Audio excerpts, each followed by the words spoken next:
કેશોદમાં પુત્ર દ્વારા પિતાજીની જન્મતિથિ નિમિત્તે માંગરોળ રોડ વિસ્તારમાં રહેતા શ્રમજીવી પરિવારને અલ્પાહાર કરાવી જન્મતિથિની વિશિષ્ટ રીતે ઉજવણી કરવામાં આવી હતી।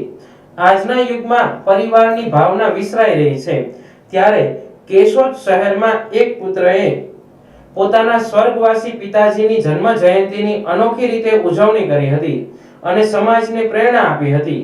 કેશોદ સરકારી હોસ્પિટલમાં ફાર્માસિસ્ટ તરીકે ફરજ બજાવતા દીપેનભાઈ અટારાએ પોતાના સ્વર્ગવાસી પિતાજી હરકિશનભાઈ લાલજીભાઈ અટારાની જન્મતિથિ નિમિત્તે માંગરોળ રોડ પર ડીવાયએસપી કચેરી આસપાસની ઝૂંપડપટ્ટી વિસ્તારમાં રહેતા શ્રમજીવી પરિવારમાં બાળકોને અલ્પાહાર કરાવી સમાજને ઉત્તમ ઉદાહરણ પૂરું પાડ્યું હતું। ફાર્માસિસ્ટ દીપેનભાઈ અટારા છેલ્લા 2 વર્ષથી અનોખી રીતે પોતાના સ્વર્ગસ્થ પિતાજીની જન્મતિથિની ઉજવણી કરી રહ્યા છે। જય જલારામ।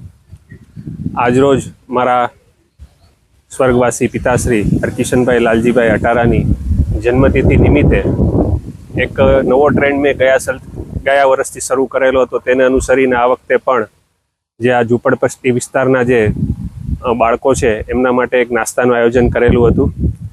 અને બીજી ખુશીની વાત એ છે કે મારી અત્યાર સુધીની સરકારી સેવાને સરકારે બિરદાવી અને મને GMSCL વેરહાઉસ જામનગર ખાતે મેનેજર તરીકે પ્રમોશન આપેલું છે।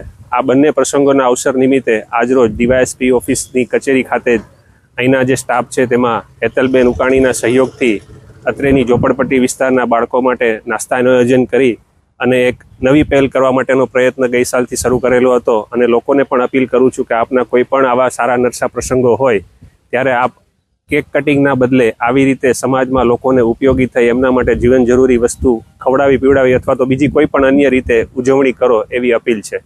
Thank you. જય જલારામ।